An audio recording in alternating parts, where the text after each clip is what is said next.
While everyone's chasing the next crypto craze or tech unicorn, the world's wealthiest families are quietly getting richer from businesses you've probably never even heard of. Businesses most people would call boring. Turns out, the fastest path to financial freedom isn't sexy. It's simple, profitable, and often hidden in plain sight. These aren't the companies that make headlines. They don't have viral marketing campaigns or celebrity founders. Instead, they operate in the shadows of the global economy, providing essential goods and services that generate steady, predictable cash flow, decade after decade. Today, we're pulling back the curtain to reveal these silent, cash-printing enterprises that have built actual dynasties. You're about to discover the surprisingly simple and unsexy industries that have created lasting wealth for centuries. So stick around and you'll learn why, for old money, boring is beautiful. This isn't just about admiring the rich, it's about decoding their methods. We're going to explore the core principles that separate the new money mindset from the enduring strategies of old money.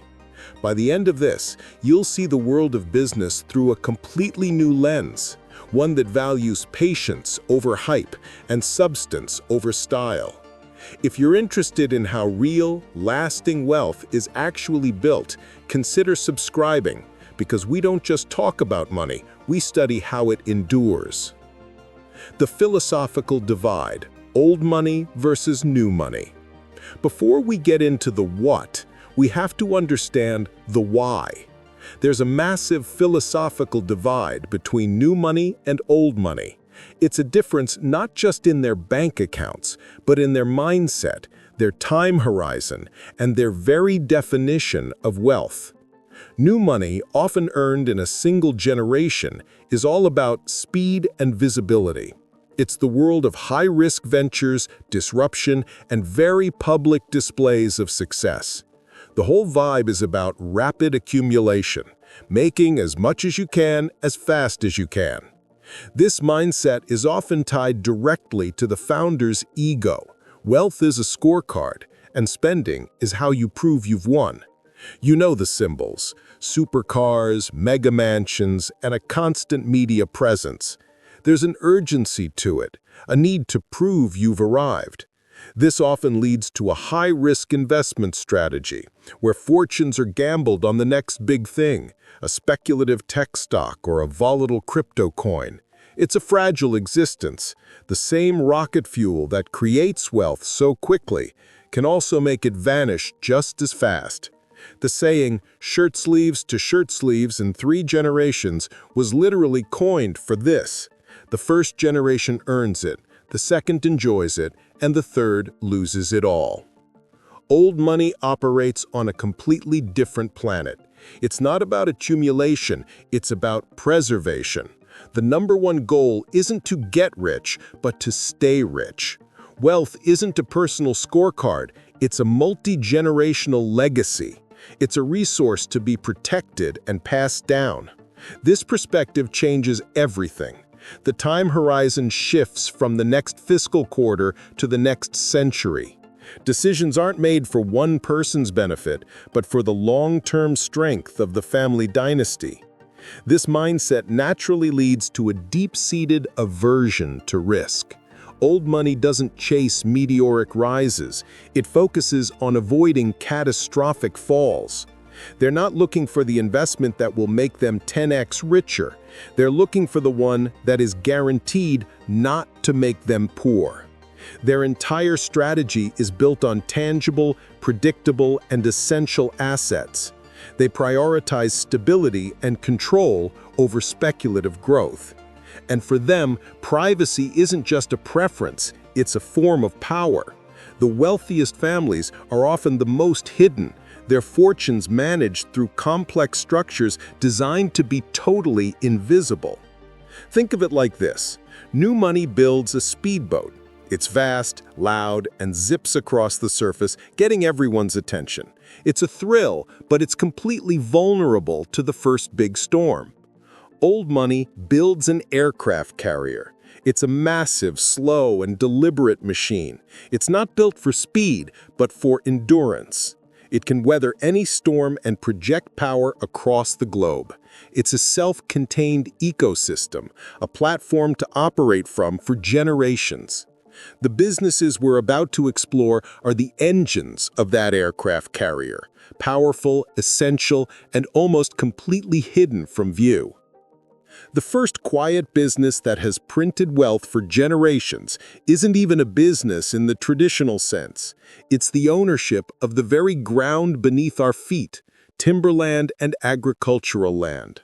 While everyone's chasing the next crypto craze or tech unicorn, the world's wealthiest families are quietly getting richer from businesses you've probably never even heard of. Businesses most people would call boring. Land is real, it's finite, and it's essential. It's the ultimate hedge against inflation and the perfect vehicle for slow, patient, generational compounding. Let's start with timber. Many of the world's most discreet family fortunes are built on huge tracts of forest. Owning timberland is the definition of the old money mindset. It is the definition of slow money. A Douglas fir or an oak tree can take decades, sometimes a century, to fully mature. That's a time horizon that just doesn't work with the get-rich-quick mentality. But for a dynasty, it's perfect.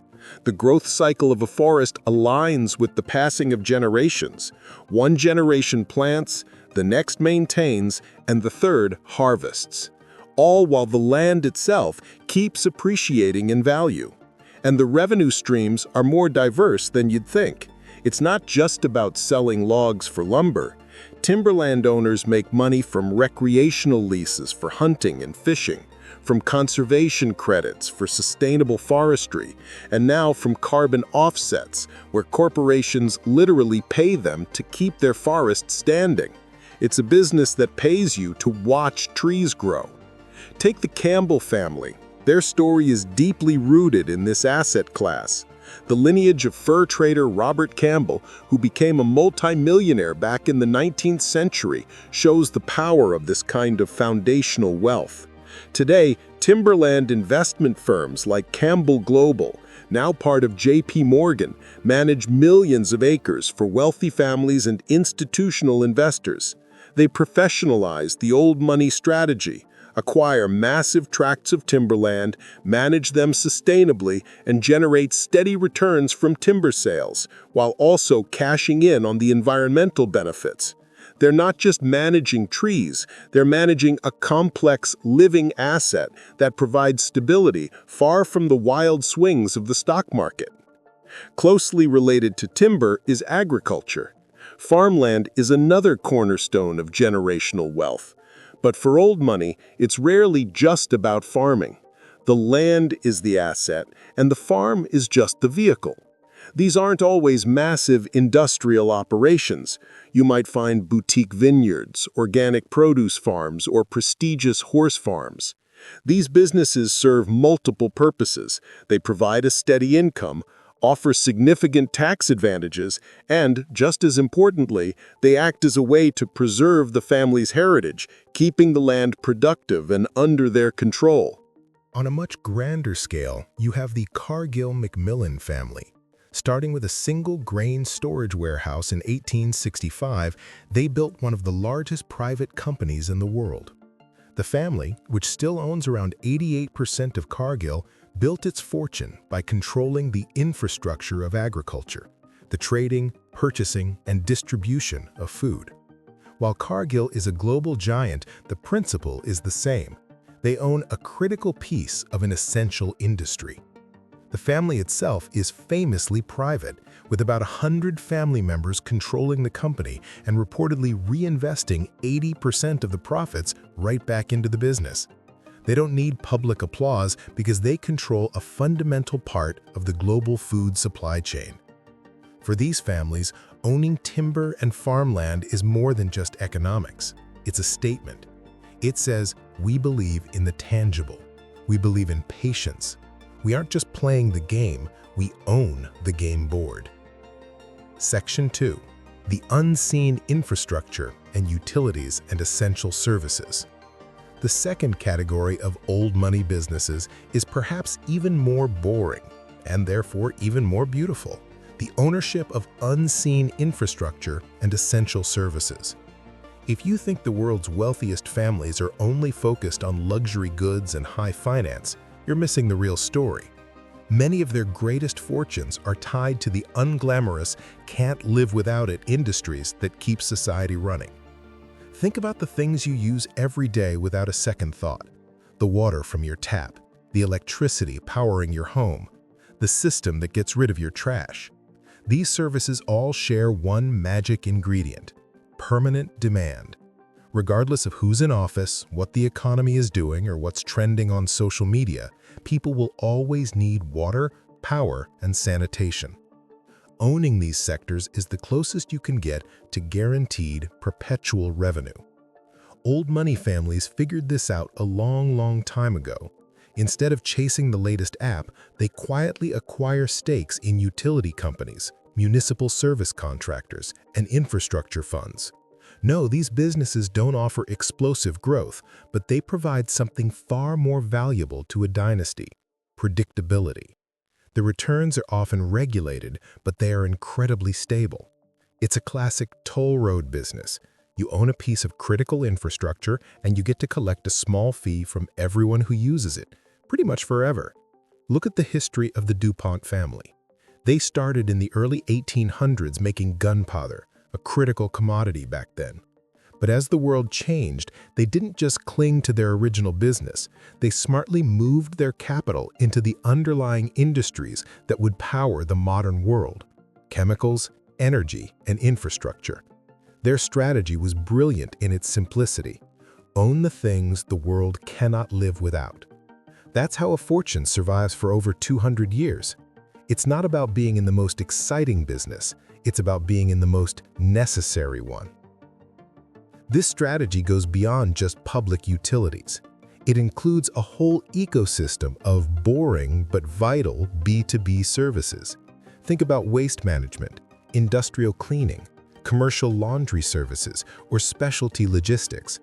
These are the businesses humming in the background, making it possible for other, more visible businesses to function. They're recession-resistant because they're non-negotiable. A hospital will always need its linens cleaned. A factory will always need its waste hauled away. These businesses often have high barriers to entry. You can't just decide to start a waste management company tomorrow. It requires a ton of capital for trucks and facilities, a maze of permits and regulations, and long-term government contracts. This creates a protective moat around the business. Once a company establishes itself in a local market, it's incredibly difficult for a competitor to push them out. This is the world where old money thrives.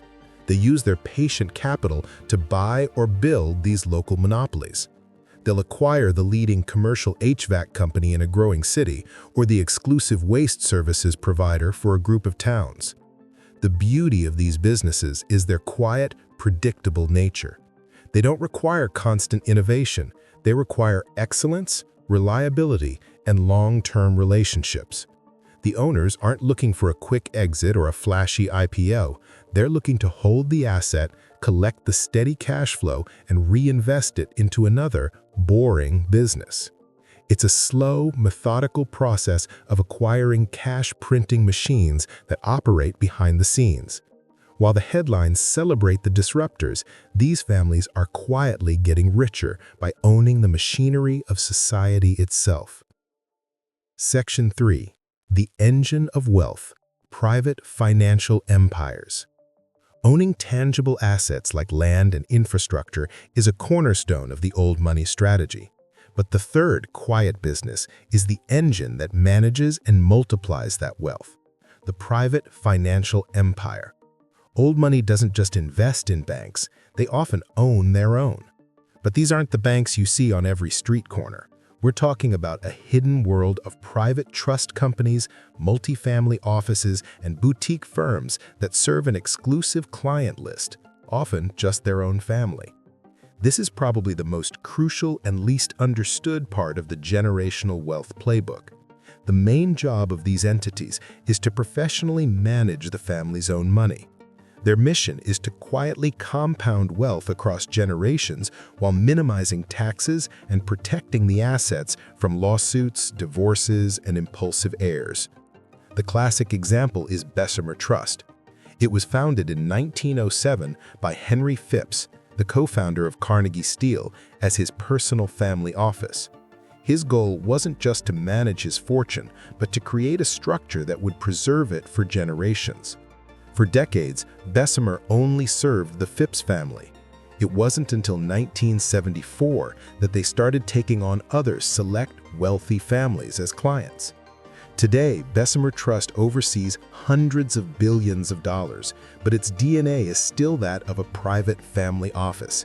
It's the old money ideal, a privately owned institution dedicated to long-term wealth preservation. These private financial firms are the command centers of the family dynasty. They generate revenue from management fees and advisory services, but their real power is in their investment strategy. With a permanent capital base and a century-long time horizon, they can get into investments that are completely off-limits to the average person. This is where you find the really quiet businesses.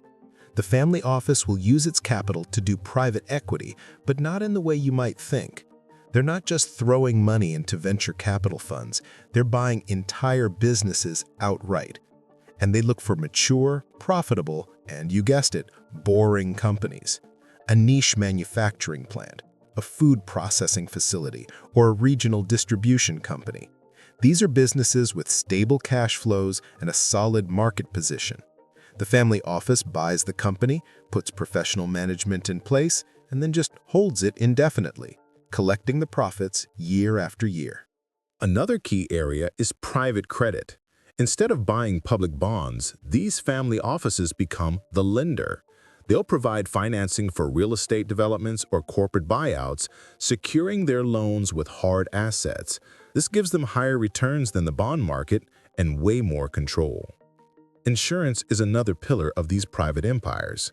It perfectly fits the old money ethos, collecting small, consistent profits from large, predictable needs. Some families even set up their own reinsurance companies in tax-friendly locations. These companies essentially insure the insurance companies, a low-risk business that generates a steady stream of cash that can then be reinvested. The Rothschilds, for example, have historically been involved in reinsurance networks, a discreet but powerful way to multiply wealth by managing risk. What all these strategies have in common is a focus on control, privacy, and a long-term view. The financial entity, the trust or family office, acts as a permanent, disciplined guardian of the family's capital. It professionalizes their wealth management, removing the emotion and short-term thinking that can so easily destroy a fortune. It creates a fortress around the family's assets, ensuring that the wealth-printing machine continues to run, silently and efficiently, for generations to come. Section 4. The Art of Discretion. Heritage brands and controlled luxury. The fourth category of quiet businesses is the most visible, yet its real purpose is often misunderstood. This is the world of heritage brands, boutique businesses, and controlled luxury. While these companies might have a public face, their role inside an old money portfolio is more about strategic discretion and preserving a legacy, not just raking in profits. Think of the family known for a famous champagne house, a bespoke tailor on Savile Row, or a legendary Swiss watchmaker. The public sees a product of timeless quality and appeal, but behind that product is often a dynasty that has mastered the art of using the business as a sophisticated form of social camouflage and a vehicle for staying culturally relevant. The best example of this strategy is the ownership of Chanel by the Wertheimer brothers, Alain and Gerard. They run one of the most famous luxury brands on earth, yet the brothers themselves are practically ghosts. They're rarely photographed and almost never give interviews. Their grandfather, Pierre Wertheimer, was the original business partner of Coco Chanel, striking a deal back in 1924 to produce her perfumes. Over the decades, the family quietly solidified their control, and today, they privately own the entire Chanel empire. For the Wertheimers, Chanel is more than a business. It's a family heirloom. By keeping the company private, they're shielded from the pressure of quarterly earnings reports. They can make decisions based on a 50-year plan, not a 90-day one. They can invest in craftsmanship, protect the brand's exclusivity, and make sure the legacy of Chanel remains spotless. The brand provides them with incredible wealth, sure, but more importantly, it gives them a place in the world defined by taste and culture, not just money. On top of Chanel, the brothers also owned French vineyards and a world-class horse racing operation, all pursuits that signal a deep connection to heritage and passion. This strategy is also seen with smaller heritage businesses. A family might own a small but prestigious art gallery, a publisher of specialty books, or a historic hotel. These businesses might not be huge cash cows compared to their industrial holdings, but they serve a different purpose. They provide a socially acceptable role for family members, giving them a purpose without having to enter the ruthless corporate world. They also act as a hub for the family's social network and a way to exert cultural influence. Another version of this is monetizing historic family estates. A family might own a castle that's been in their lineage for centuries. Instead of selling it, which would be seen as a sign of decline, they turn it into a quiet business. Highclere Castle, the family home of the Earls of Carnarvon, became world famous as the filming location for Downton Abbey. This brings in a ton of passive income from tourism and licensing, allowing the family to preserve their heritage and pay for the impossibly expensive upkeep. The property is transformed from a liability into a self-sustaining asset. These businesses reflect the family's legacy in a subtle, elegant way. They're the exact opposite of the flashy, logo-driven brands of new money. They're about quality, tradition, and a story that no amount of money can buy. These heritage brands are the public face of a very private empire, a beautiful and carefully curated expression of a fortune that is otherwise completely hidden. Section 5. The Ultimate System: Trusts, Holding Companies, and the Architecture of Invisibility. So we've explored the types of businesses old money owns: land, infrastructure, private finance, and heritage brands. But the final, and maybe the most important, quiet business isn't an industry at all. It's the system itself. It's the sophisticated legal and financial architecture that holds everything together. The invisible framework that makes sure wealth is preserved and control is maintained for centuries. This is the world of dynasty trust, complex holding companies, and the deliberate fragmentation of ownership. The core idea here is to separate the family members from direct ownership of the assets. An old money heir doesn't own a stock portfolio or a piece of real estate in the way you or I would. Instead, the assets are owned by a trust or a series of trusts, and the heir is simply a beneficiary. This sounds like a small legal difference, but its consequences are massive. Let's start with the dynasty trust. This is a legal structure designed to hold assets for multiple generations, sometimes forever. The person who creates the fortune transfers assets into the trust and sets the rules for how it's managed and how money is paid out to their kids, grandkids, and so on. Here's the genius part. Because the beneficiaries never legally own the assets in the trust, those assets are shielded from almost every threat imaginable. If an heir gets divorced, their spouse can't claim a share of the trust. If they get sued, creditors can't seize the trust holdings. And when the heir dies, the assets in the trust aren't part of their personal estate, so they completely bypass the enormous estate taxes that can wipe out a fortune in a single generation. The trust itself just keeps on existing, seamlessly providing for the next generation according to the original rules. It's a legal fortress that is, for all practical purposes, immortal. But it gets deeper. This is often combined with a web of holding companies. A single family empire might be structured through dozens of different legal entities spread across different countries. There might be one holding company for the real estate, another for the private equity investments, and yet another for the art collection. These holding companies are often owned by the family trusts. This complex structure serves two key purposes: privacy and control. On paper, ownership looks scattered and confusing. It becomes nearly impossible for an outsider to figure out the true scale of the family's wealth. This deliberate complexity creates a shield of invisibility, protecting the family from public scrutiny and political risk. At the same time, this structure centralizes control. While ownership is spread out, control is often concentrated. Key family members and trusted advisors will sit on the boards of the main holding companies and act as trustees, making sure every decision aligns with the dynasty's long-term vision. The family office we talked about earlier acts as the nerve center, managing this entire intricate web. This is the ultimate quiet business, the business of managing the family structure itself. It's a full-time operation with teams of lawyers, accountants, and investment managers. Their one job is to make sure the legal and financial fortress can never be breached. They are constantly focused on tax optimization, estate planning, and risk management. This system is the final expression of the old money mindset.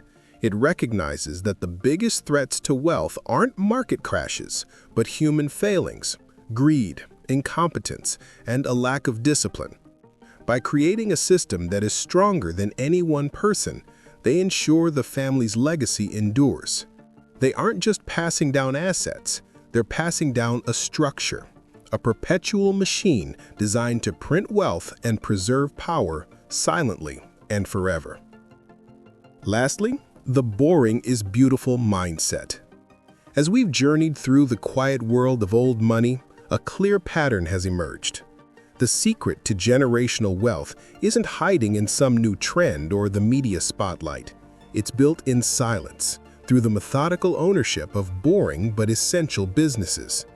From the patient growth of forests and the steady hum of utilities, to the discreet power of private family banks, the strategy is always substance over speculation.